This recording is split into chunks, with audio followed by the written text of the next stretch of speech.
Hello and welcome.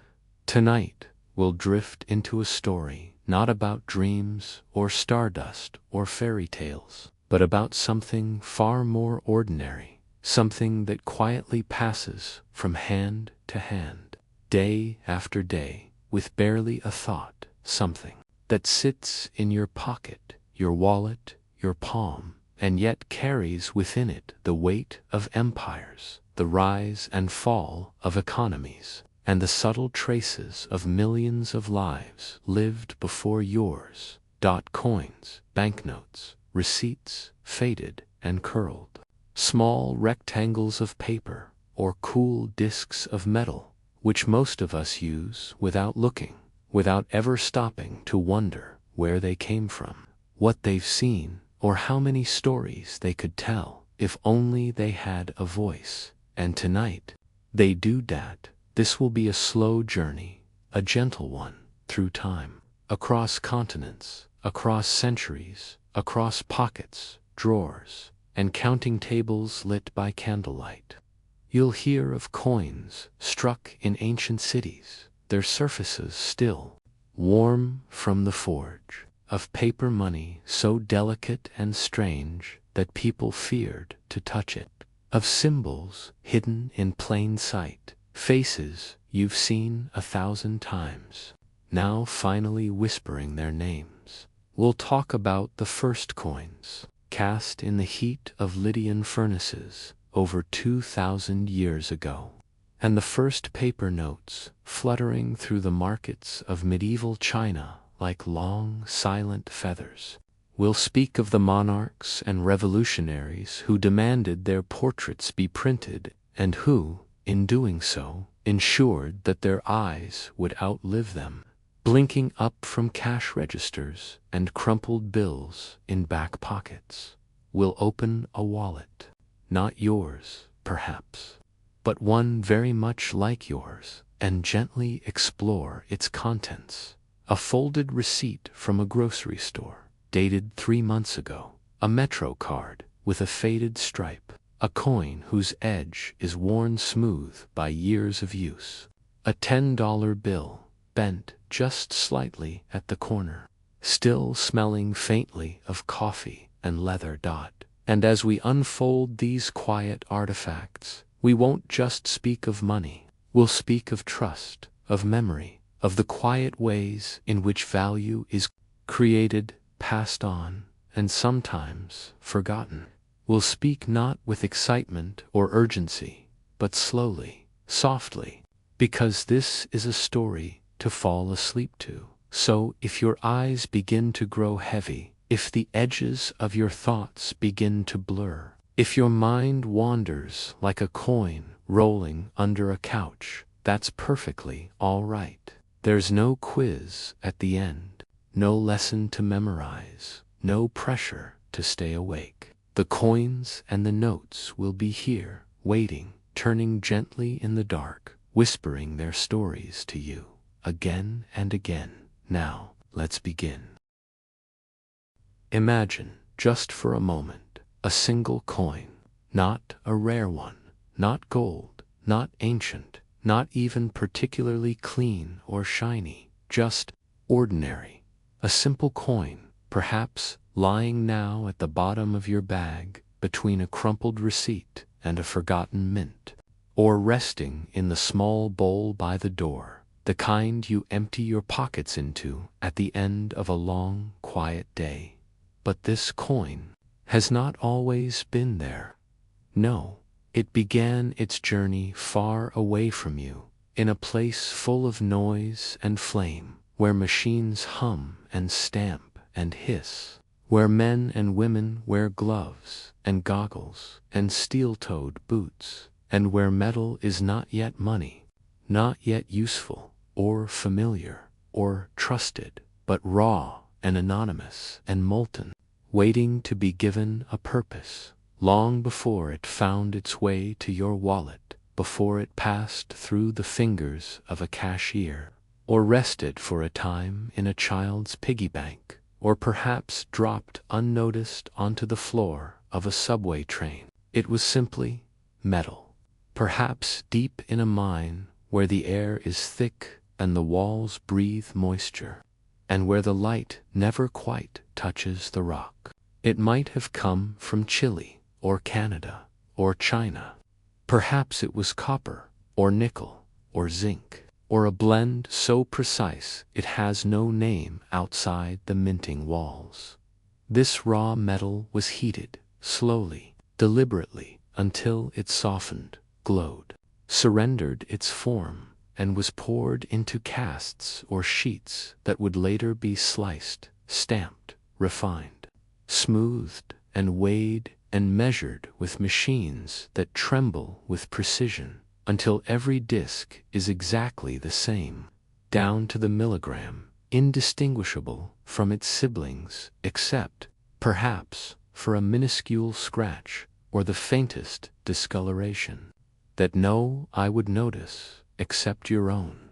And then came the moment of identity, of transformation, the moment when the faceless disc met the steel stamp, and with one great thunderclap, sharp and final, it became a coin. The sound it made, then, was not like the clinking you know, not yet that pleasant, gentle jingle in your palm, but something deeper, more resonant, like a bell, or a warning, or a promise, echoing through the metal, as if it, too, knew that it had just been made into something permanent. Now it bore a face, perhaps a president, a monarch, a shield, a date and a purpose, to be spent, to be passed, to be lost and found again, to belong to no one and to everyone. Some coins leave the mint and are immediately stored, boxed in cardboard sleeves, stacked in rows like soldiers, bound for distant banks or vending machines or corner stores. Others might be collected before they even touch a human hand, slipped into velvet pouches by people who never intend to spend them, who see not value but story. But most are released into the world, into circulation, into the river of commerce that flows without pause, invisible but constant, as coins travel in pockets, in purses, in tip jars, in glove compartments, changing hands in cafes, gas stations, parking meters, toll booths, thousands of tiny exchanges that together tell the full story of a society. That coin in your pocket may have bought a coffee in a train station 5 years ago. It may have been handed to a child by their grandfather as a tiny gift. It may have sat, forgotten, behind a radiator for 2 winters. It may have been tossed into a fountain, heavy with a wish, or flipped in the air, heads or tails, to make a decision that changed someone's life, or changed nothing at all. The average coin may change hands hundreds, even thousands of times before it is retired, its edges worn smooth, its surface dulled, its shine muted by time and sweat and friction and carelessness. And yet, there is something quietly noble about that journey, because even though it is small and common and easily replaced, a coin is still trusted. It still means something. It is a promise you can touch, and when, at last, it is too worn to be spent, it will be gathered with its kind, old coins, tired coins, coins that have seen too much and melted back down into metal, not as an ending, but as a beginning, because nothing in money is ever truly wasted. Even the most ordinary coin is reborn. So, the next time your fingers brush against a forgotten coin at the bottom of your bag, pause, if only for a moment, who it's meant, what it remembers, because in this quiet little disc of metal is a world far larger than it seems. Long before the coins we carry in our wallets, long before banknotes were folded into careful squares and tucked into leather sleeves, long before money had numbers or names, or portraits of kings. Human beings, just like you and me, stood beneath open skies, surrounded by salt and skin and fire, and quietly asked a question that would shape the world forever. What is something worth? And long before there was any single answer to that question, people began to trade, not because they needed to survive, though often they did. They had something to offer, and something they lacked, and between those two truths lay a space that needed to be bridged, and that bridge, at first, was built not with coins or credit or currency, but with things, shells, smoothed by time, and tied, pale and hollow and delicate, worn around the neck or clutched in small hands, passed between tribes with reverence and wonder. Salt pinched from the sea and pressed into rough cakes, so precious it traveled along dry roads through entire empires, each grain a ghost of a vanished ocean. Feathers, obsidian, honeycomb, amber, fishhooks, dried fish, iron rings, tea bricks, each item valuable, not because someone said so, but because many believed it, quietly, collectively, over time. This earliest kind of money, the kind without names, of red beads in one village, might be worth a goat. In another, it might mean nothing at all. Value wasn't printed or stamped or guaranteed. It was felt, and that feeling of worth, of trust, of recognition, is the first and oldest currency we know. But as trade grew, as people wandered further, carrying bundles of goods through forests and deserts, across rivers and mountains, through marketplaces fragrant with spice and loud with haggling, they began to long for something more portable, more measurable, more permanent, and somewhere, some say it was in the sun-drenched lands of Lydia, more than 2,700 years ago, in what we now call Western Turkey, a new idea flickered into the world, an idea of money that was not grown or harvested or carved, but made, small, heavy, round, cool to the touch, stamped with the image of a roaring lion. The first known coin, made from electrum, a pale, gleaming alloy of gold and silver. These first coins didn't just carry value. They were value embedded with weight and worth and trust. They didn't need explanation. They could be carried in a pocket or what passed for one and traded anywhere. Someone recognized the mark upon them, and the mark mattered. It said, "This is not just metal. This is money. This has been seen, weighed, approved. This can be trusted." And that trust, that delicate, invisible thread, is what all money is made of, even now. From Lydia, the idea of coinage spread like morning light to Ionia, to Athens, to Persia, to Rome, each place adding its own designs, its own symbols, its own rules. Greek coins bore owls, olive branches, laurels. Roman coins showed emperors, gods, military victories. Some coins were round, others square, some scalloped like petals. Some bore tiny holes for stringing on rope or around a wrist.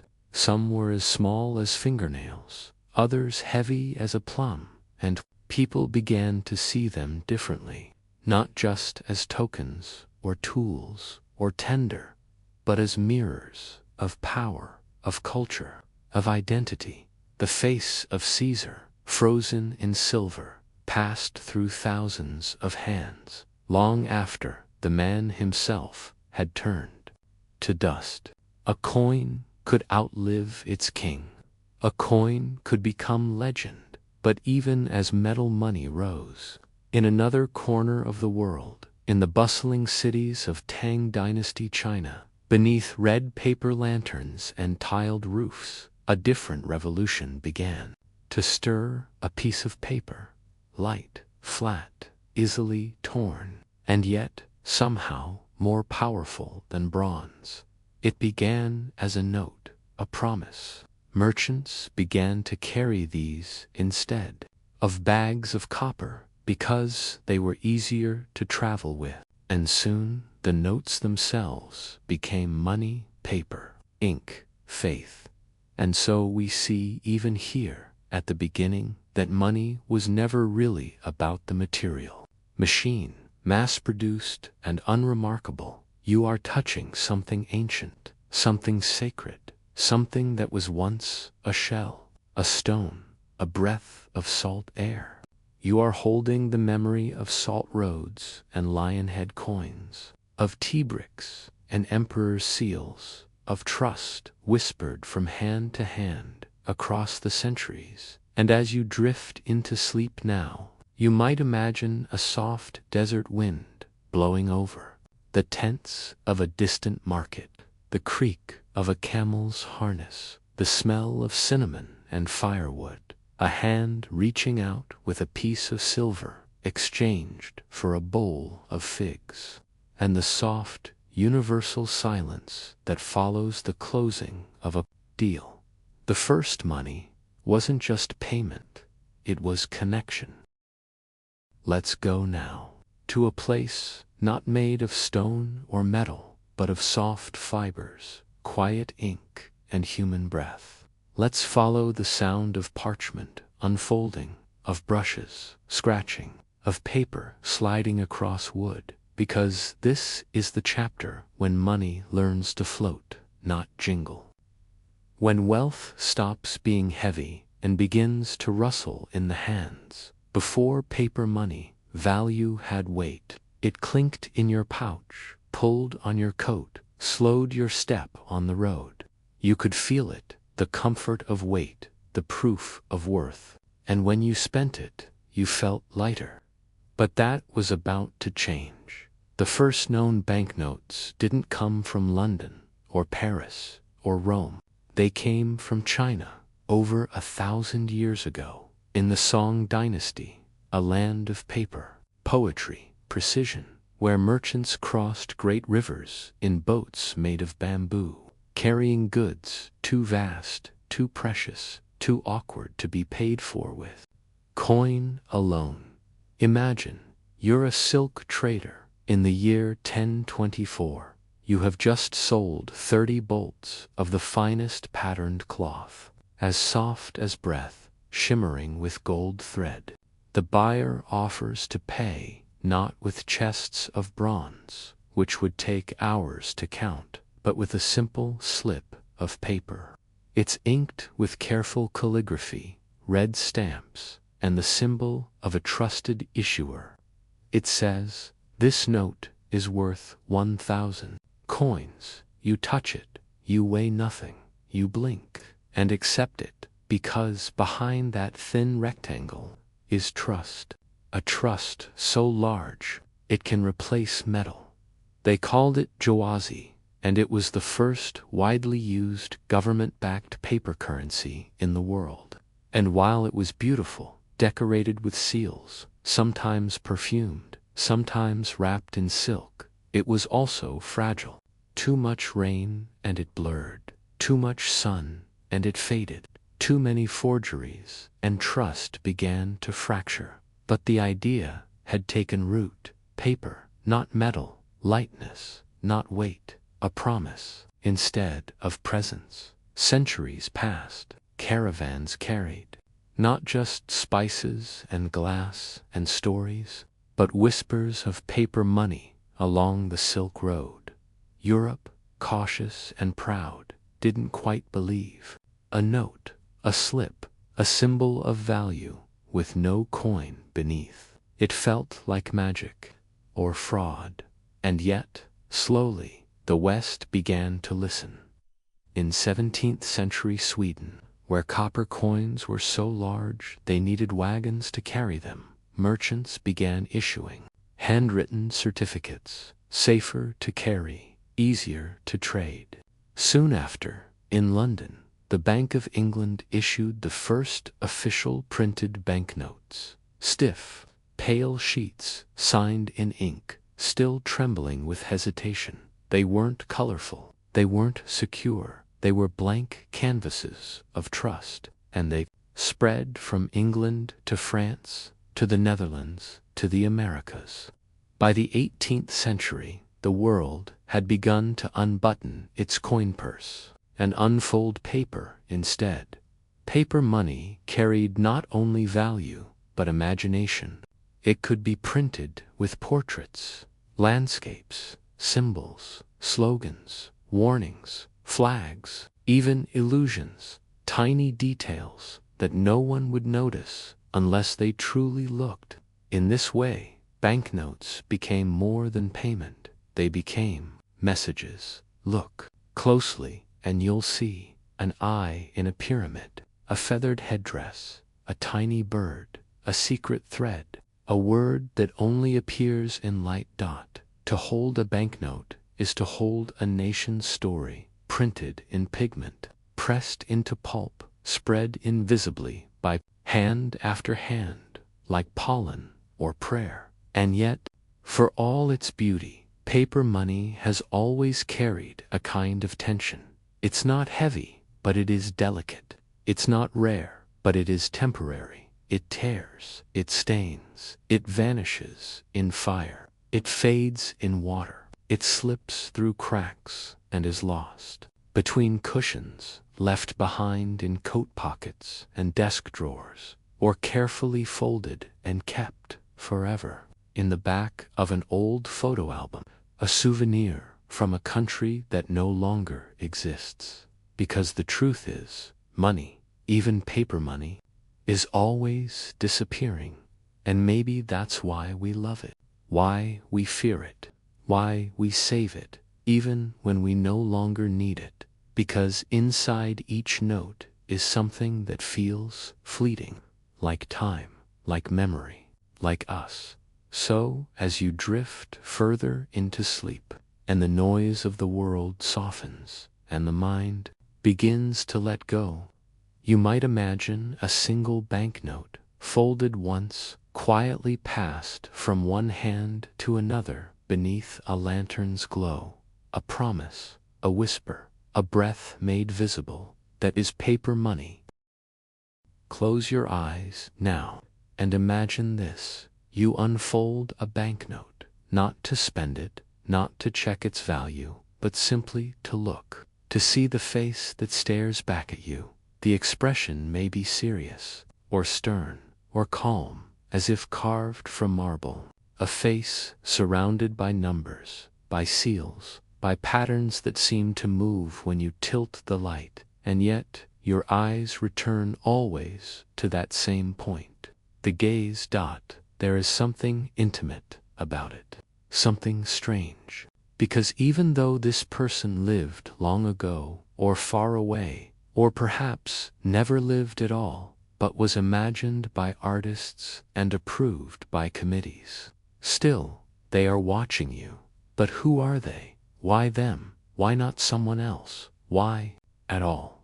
To answer that, we must go back, not to the invention of money, but to the invention of power. Because, for as long as humans have organized themselves into tribes, into cities, into kingdoms, they have looked for a symbol, a face, something to gather around, something to remember, something to follow. And so the earliest coins did not show buildings, or animals, or tools. They showed rulers, emperors, kings, pharaohs, men whose names were carved into time, whose portraits were pressed into metal, whose authority was embedded into the very currency they controlled. To use their coin was to acknowledge their rule in Rome. Caesar's face was stamped onto silver denarii, his profile sharp and godlike. Laurel crown in place, even before he was officially declared a god. It was the first time, perhaps, that a living man's face appeared on money. And once it began, it never truly stopped. After Rome fell, The faces changed, but the idea stayed. A coin was no longer just a measure of value, it was a message. It said, "This land is ruled, this image is law, this man or woman is worth remembering." Over centuries, paper took over, and the images grew grander, more detailed, more expressive, but always they came back to the face. Because a face feels real, think now of your own currency, the bills in your wallet, the ones you no longer even look at. Do you remember who's on them?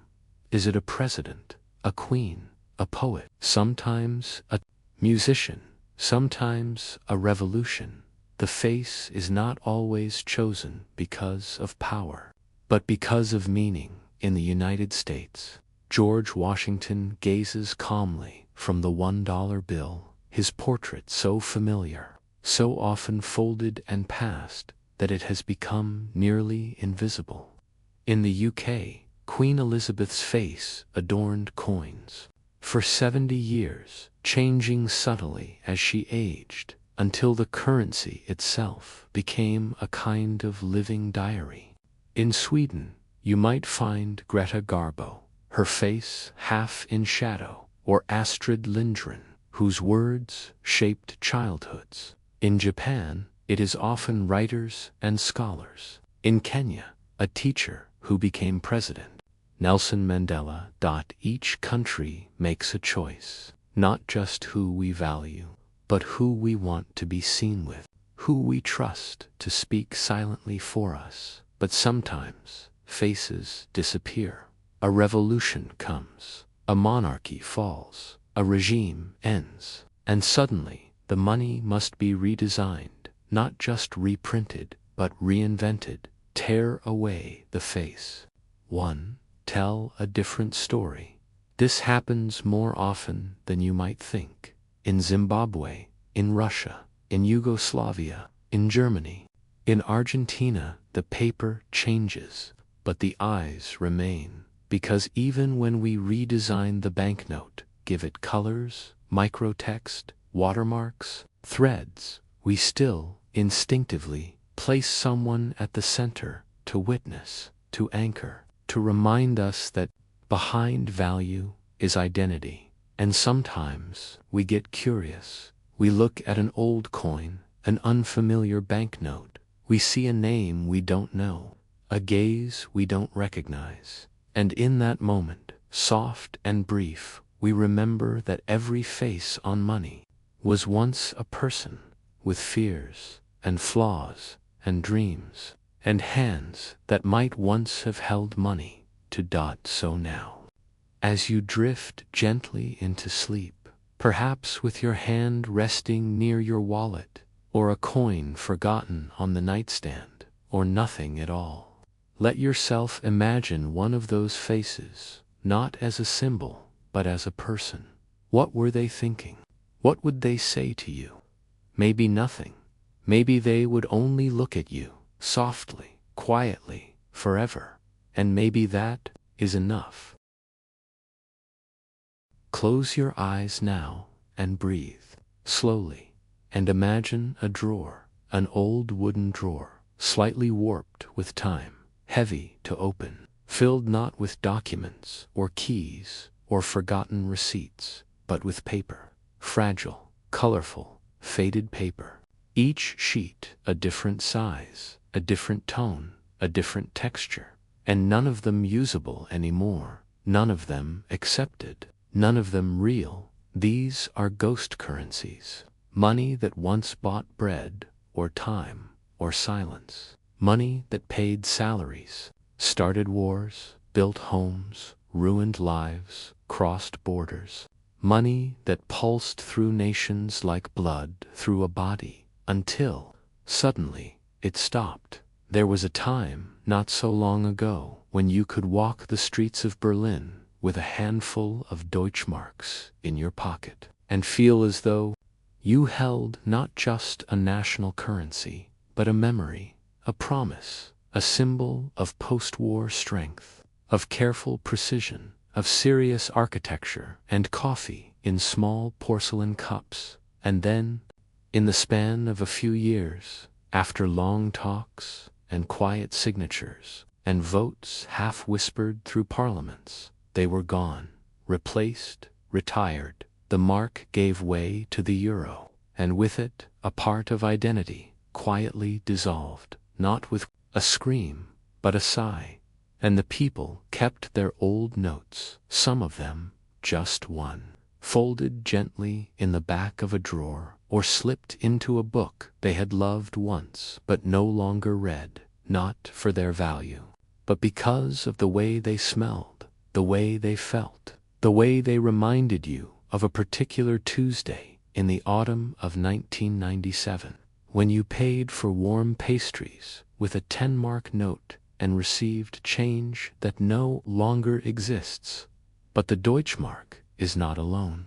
Before the euro, there were so many currencies: the French franc, elegant and ornate, always adorned with artists or thinkers; the Italian lira, fragile and absurdly high in numbers, like confetti in numeric form; the Spanish peseta, humble and warm, printed, with kings and saints and occasional musicians. And when the euro arrived, practical, blue-gray, a little cold, all those voices vanished, just vanished, like a city flooded overnight.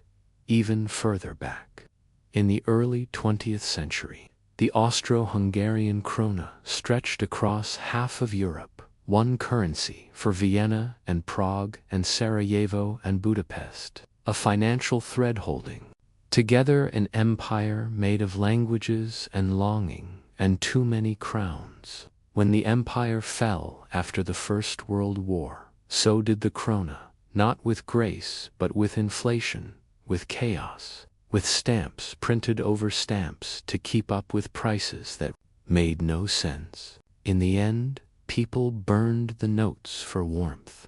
A currency becomes meaningless, not when it's forgotten, but when it no longer protects you from cold. The same happened in Yugoslavia, where the dinar, proud, practical, printed with farmers and factories and philosophers, fell into hyperinflation so rapid that a loaf of bread could cost billions. And so new bills were printed, then new ones, again and again and again, each time with more zeros, each time with less meaning. There are drawers full of these notes now, boxes in attics, albums held by collectors with tweezers and white gloves, currencies that meant everything once and now mean only memory. And yet there's something beautiful about that, because unlike metal, which corrodes, or data, which disappears into the void, paper money ages like a face, gently, unevenly, with lines and folds that tell stories no one can quite prove, but everyone believes. The note from Chile with the wrong portrait, the Hungarian pengo that inflated so hard it needed a trillion denomination, the Russian rubles before the Soviet collapse, with Lenin's profile printed so precisely you could almost hear his thoughts. Gone, all of them, but still dreaming inside the drawers of quiet houses. You might wonder, why do people keep them? Why not throw them away? Why keep what can no longer be exchanged? Because sometimes a worthless currency is worth more than a valuable one. It holds not value, but time, not purchasing power, but presence. It reminds us that nothing, no matter how official, how printed, how inked and stamped and legislated, lasts forever. Not empires, not economies, not even the coins in our pockets. And so tonight, as your thoughts begin to soften, as your breath begins to fall into rhythm with the dark, imagine yourself reaching into a drawer that isn't yours, an old, quiet drawer in a forgotten room, in a house you never lived in, and you find a single bill. A bill with a strange face, a faded signature, a watermark of a bird that no longer exists. You don't know where it's from. You don't know what it's worth, but you hold it anyway, gently, like it might still matter, because maybe it does.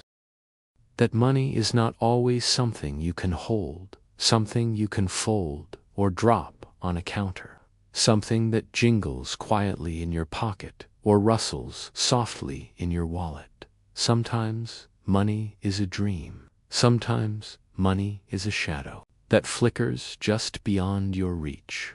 Sometimes money is a plan, a delicate architecture of ideas and hopes, built in quiet rooms where no one visits, never touched by hands. In the history of economies, there are more currencies that never existed than those that ever did. Notes printed on paper that was never cut, coins designed but never minted, systems imagined but never launched, or to make mountains crumble. Take, for example, the story of the Futurian credit, a currency dreamed up by a group of inventors in the 1930s who believed that one day money would become purely digital, invisible, and instantaneous, long before computers were even a whisper in the air. They created elaborate sketches of what these credits might look like, even imagined ways to trade them using radio waves, lost under decades of history. Or consider the complementary currency, local, small, often handwritten money used in tiny communities around the world. These currencies were sometimes accepted with love, sometimes with suspicion, but they never escaped their small worlds. There are the greatest illusions, currencies designed by empires that never rose, or companies that never launched, or digital coins launched leaving behind nothing but a record on the web, and a few forgotten investors. The most fascinating stories are those where money is not an object, but a question. What if? What if money didn't have to be gold or paper or digits? What if money was trust in its purest, most fragile form? And so tonight, as you breathe slowly, as your body sinks deeper into the mattress, as your mind softens and the edges of reality blur, you might imagine a currency that exists only inside your own dreams. A currency not made of ink or metal or electrons, but of moments, of kindnesses, of shared stories. A currency that cannot. A currency that is infinite because it is human, because maybe that is the truest kind of money. Let your mind now wander to a quiet room, a room that might or might not exist, somewhere folded within the layers of history, or perhaps only in the contours of imagination, a room filled with maps and sketches, boards covered in tiny symbols. Calculations, numbers arranged into patterns not fully understood, yet beautiful in their precision, like a labyrinth woven from ideas and unfulfilled promises. Here, someone, perhaps a solitary inventor or a team of dreamers, spent hours, days, months, drawing up plans for a new currency, a new system meant to change the world. A currency that was meant to be perfect.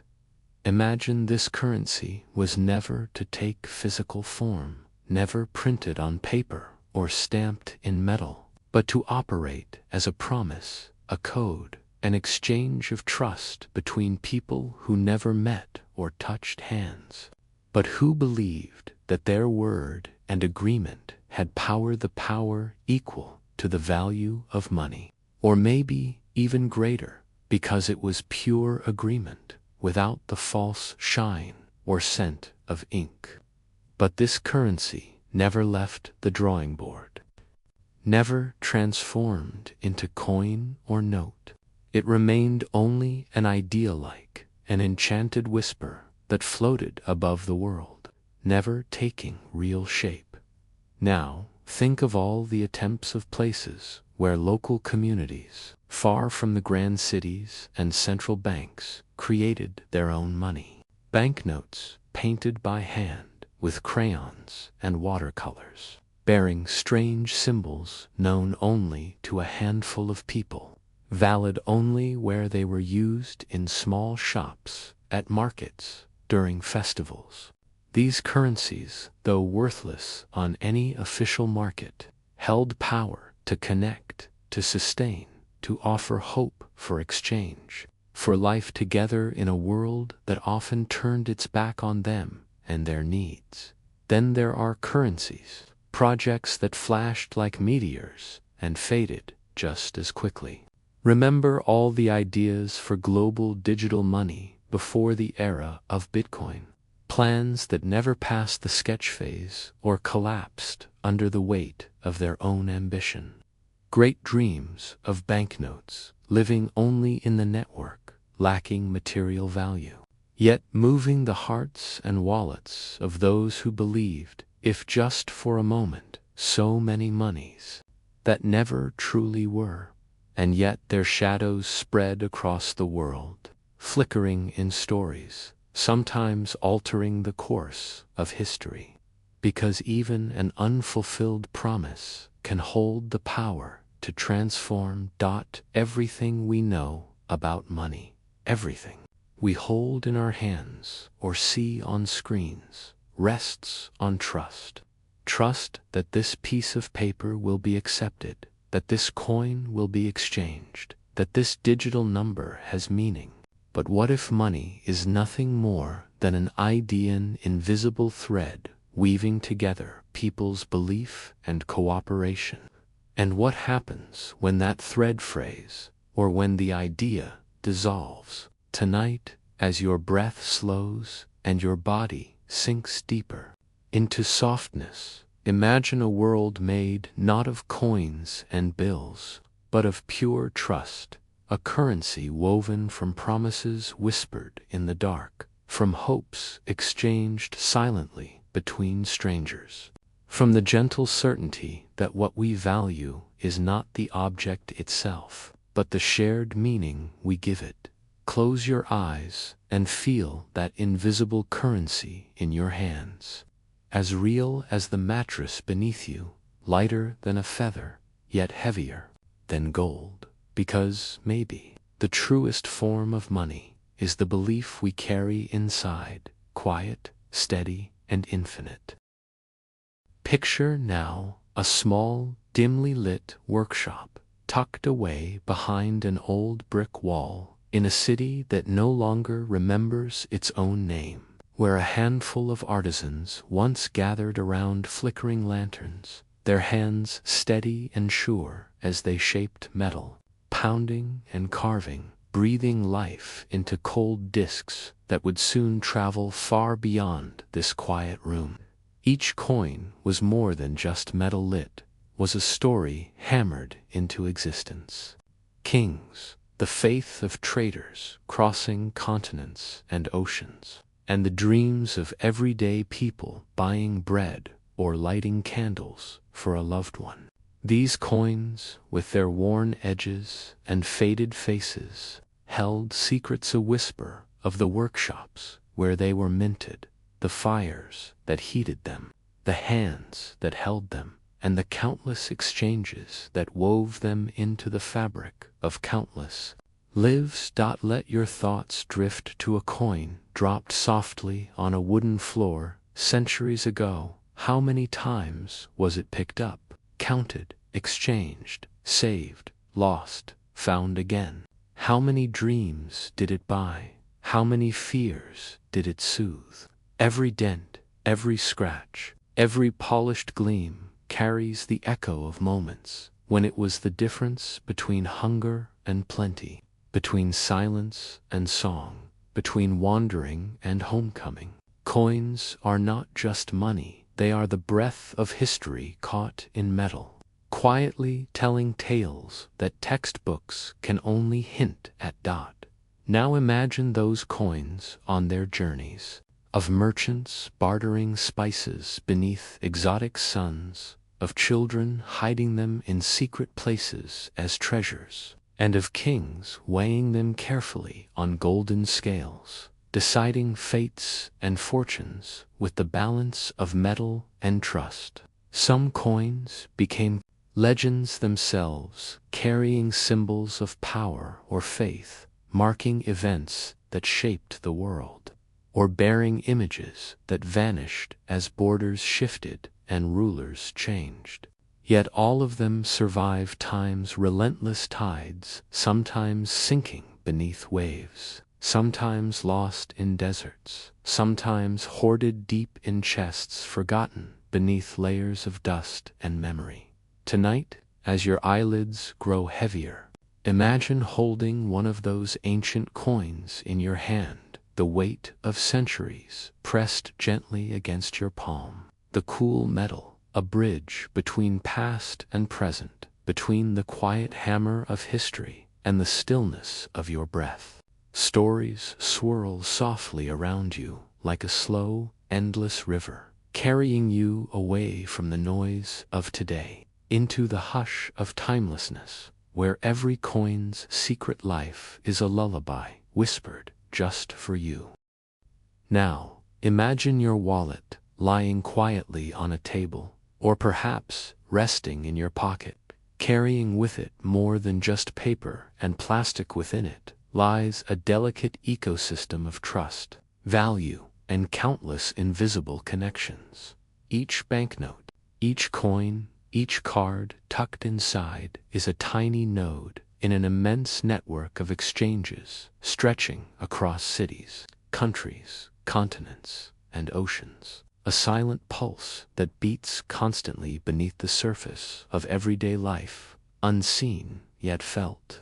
These objects, so familiar and yet so often overlooked, are the endpoints of vast systems of production. Printing presses churning out bills with microscopic details to guard against fraud, of engineers designing chips in credit cards to encrypt data no one else can read, of traders moving vast sums in invisible fractions of a second. Think about a single banknote $10 bill, for example. Trucks that move it through countless cities, and banks that protect it like precious treasure. It's made from a special blend of cotton and linen, crafted to withstand folding and tearing, printed with inks that change color when tilted, and marked with symbols and portraits that tell stories of a nation's history, its values, its heroes. But most of all, it carries your trust, the trust of the person who gave it to you, the trust of the entire system that backs its value, all woven silently into a fragile agreement that this piece of paper is worth what it says it is. And then there are coins, those small discs of metal that jingle softly and sometimes slip unnoticed into cushions or fall unnoticed through cracks in the floor. Smelting fires, burning hot, artisans shaping their faces, all the way to the minting machines clanking rhythmically, stamping symbols and numbers that mark their origin and denomination. A penny, a nickel, a quarter, they are tiny ambassadors of the economy, circulating endlessly, passing through the palms of countless strangers, linking us all in a quiet dance of value and exchange. Next, consider the plastic cards. Credit cards, debit cards, flat, cold, yet pulsing with hidden electricity and encrypted data that travels faster than any human can follow, enabling transactions that happen in the blink of an eye, connecting your spending to banks, retailers, payment networks, and systems so complex that no single person can fully grasp them. These cards represent a leap from physical currency into the digital realm, a step toward a future where money becomes even more intangible, yet still rooted in the same human need to assign value, to trade, to build trust. Tonight, as your body sinks deeper into softness and the edges of your vision blur, imagine the quiet pulse of your wallet's secret life humming beneath the surface of your daily routine, a gentle rhythm connecting you to the farthest corners of the world. Through millions of hands and stories, through trust forged over centuries, feel the weight of history, technology, and human connection carried by these small, familiar objects, and let their quiet stories lull you into calm, weaving a gentle web of safety and belonging around your thoughts. As you lie comfortably now, with your breath slowing, your body resting heavy and warm beneath soft blankets, let your mind drift to the vast unseen network that supports every coin you hold. This is the economy, the silent, infinite web of exchanges and promises stretching invisibly around the globe, woven by millions of transactions every single second, an immense, delicate structure built on trust, technology, and human connection. Imagine, for a moment, the path of a $1 bill from the moment it leaves a bank's vault, crisp and new, until it rests in your hand. Before it reaches you, it has traveled through countless places, hand to hand, pocket to cash register, bank to ATM, machine to machine. Each exchange a small handshake of trust, a tiny promise renewed and accepted. But behind these simple movements lie entire systems, printing presses that produce billions of bills every year, with precision and security features so detailed that a casual glance cannot detect them. Transport fleets moving securely through cities and countries, banks tracking each note in intricate records, keeping the entire flow balanced and stable. And now consider the modern counterpart, the digital money humming silently within your card, your phone, your watch. Each tap, each swipe, each moment your eyes glance at a screen showing a balance or a transaction history, connects you to vast data centers filled with servers processing information faster than the eye can see. This digital money isn't paper or metal, yet it carries the same promise, the same trust, backed by complex encryption, global networks, and human faith in the systems that manage it all. It's easy to forget, as you drift toward sleep, that every purchase, every transfer, every saved coin represents a connection, not just a transaction, but a thread in the tapestry of the global economy.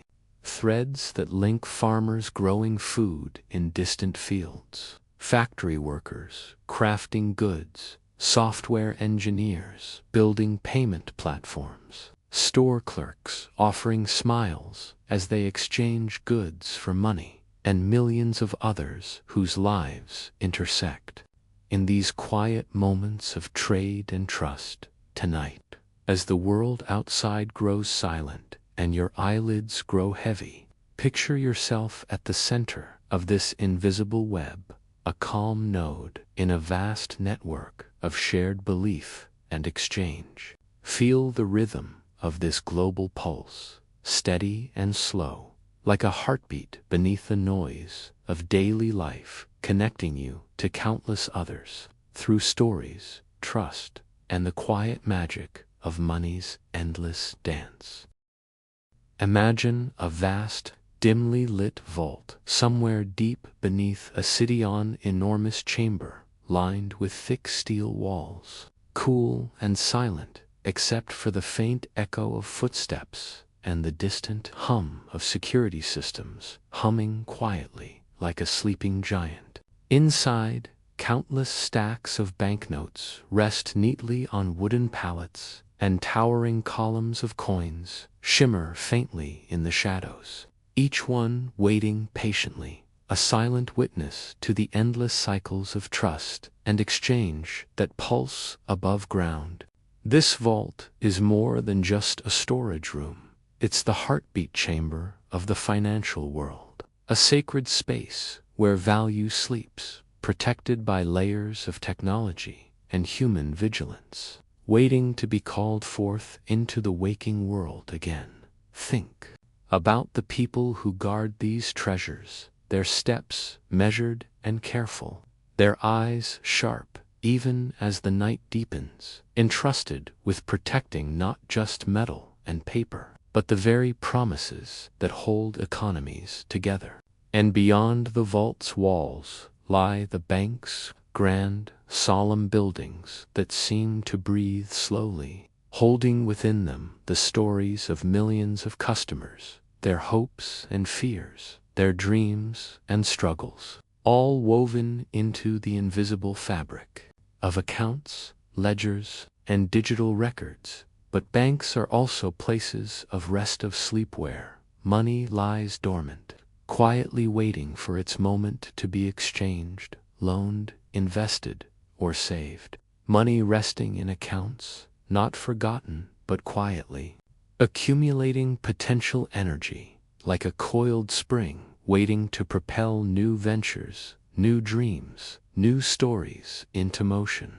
Each deposit a seed planted in a vast garden that stretches unseen beneath the surface of everyday life. As your body sinks deeper into softness, imagine this dance, the slow, steady rhythm of banks and vaults, of money sleeping and waking, moving and resting, always flowing, yet always calm. Feel the security in this rhythm, the quiet trust that even in stillness, value persists, ready to ripple out again whenever it is called upon. Let this image settle gently in your mind, like a soft whisper in the dark, a lullaby of stability and promise, cradling your thoughts as you drift deeper into sleep, carried by the gentle, endless dance of money's secret life. Now, as your breath becomes slow and even, and the world around you fades gently into shadows, banknotes folded softly in wallets, digital numbers glowing faintly on screens now dimmed for the night, all these forms of value, once vibrant and busy, now lie quiet and still, as if they, too, are settling down for sleep, lulled by the same calm rhythm that now carries you away. Picture the endless flow of money slowing to a gentle stream, the rush of markets quieting to a whisper, the endless exchanges pausing like a breath held softly in the dark. Feel the trust and hope embedded in every piece of currency, resting like a secret, tucked safely away until morning's light calls it back to life. This moment is a pause, a lulla, gentle reminder that behind every coin and bill, behind every transaction, is a story of rest, renewal, and endless possibility. Let your thoughts drift with this quiet hush, the soft, fading echo of a world made of promises and connections, a world where money is just a small thread in the vast tapestry of life, beautiful and fragile, yet endlessly enduring. And now, as you sink fully into the comfort of sleep, carry with you the calm knowledge that in the silence of the night, money sleeps to waiting, resting, dreaming, just like you.